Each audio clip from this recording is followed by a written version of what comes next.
It's already the middle of the week, which is hard to believe. Thankfully, we had the old Labor Day on Monday, got a day off, got to spend some time with the family. Yesterday, we launched the new Lead Everyday book. Mark Miller and I did, got that going now. It's out in the wild, and I got people today that said they're receiving their copies that they had ordered, and so that's fun. Also available on audio and digitally if you're looking to pick up a copy of Lead Every Day to help you at work. But we're trying to think about how do we help people outside of work. And yesterday, I'm going to spend 4 days this week just really talking about some things that I learned during COVID. It got me to thinking about some of these lessons and how they still are relevant today, 4 or 5 years later now, which is crazy that it's been that long. But yesterday we talked about adversity being the path to resilience and gave you some examples of that. And I hope you will identify a place or two in your life where things are hard right now and just really begin to believe that can actually make you stronger. What's the old song? What doesn't kill us makes us stronger. I think that's a good reminder.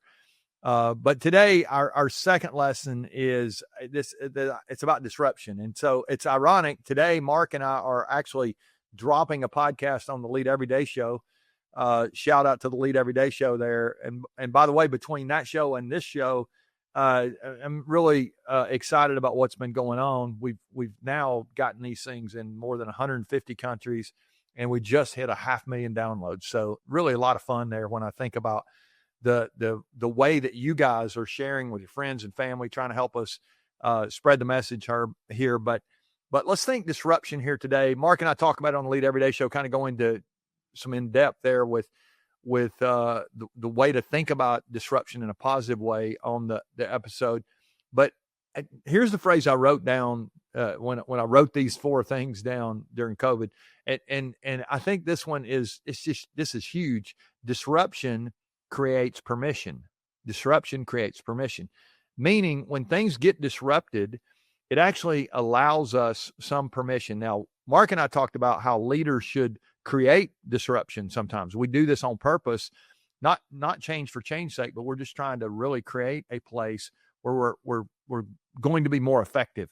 But I think in the place where we've got adversity going on, we've got this disruption going on. I see this happen all the time. It feels like lately we just had another little granddaughter a couple of weeks ago I mentioned, and that's, you talk about a disruption. It's just like, boom, here we go. And I was a couple of days ago, I was with the parents of this little baby girl, and now they've got 3 little girls, and so it looks like they're kind of following in our footsteps here a little bit with all these girls.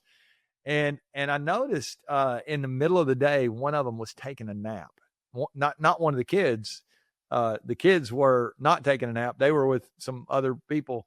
And one of the parents, just said, okay, I've got to get 10 minutes of sleep right here because I'm not getting sleep right there. And so it just reminded me again of this principle. Like when you have disruption, it is going to cause you to do some things differently or give you permission to do some things differently. I remember even when when COVID hit, and when I first wrote this down, I was having a conversation, ironically, with the same daughter who now has these 3 little girls. They were planning a wedding. This was about 5-6 years ago now, and they were planning their wedding, and the world kind of gets shut down, and so like this is not going to happen, and what do we do, and how does this go down? And I remember telling her, like, baby, this is your wedding. You can do whatever you want to do. She's asking, like, can we do this? Can we do that? And I'm like, the world doesn't care at this point. You remember this, the rules were out the window. You do what you want to do. Like the disruption created permission. And so I want to just remind us today, as I'm thinking about that concept, are there places in your life right now where things are disrupted? It might be time for you to try something new. It might be time for you to reinvent the way, or maybe it might be time for you to stop doing something. Maybe you've got something going on and you're just going, this is not working out. I've got to stop this. And so I want to encourage you today to pick a place in your life and say, I'm going to make a change. I'm going to disrupt something, and it's just not going to work the way we're doing it. And so it might be a relationship you have going on. You may need to have a conversation. Maybe it's a hard conversation.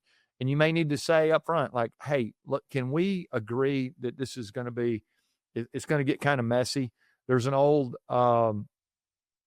saying, it's a principle that Scott Peck wrote about, and when he's talking about the idea of chasing intimacy, and he says you got to go through sometimes the tunnel of chaos, and again, that disruption, that adversity, all that stuff that we've talked about here the last couple of days, it gives us permission to make some changes and to do some things differently. So that would be my encouragement to you today.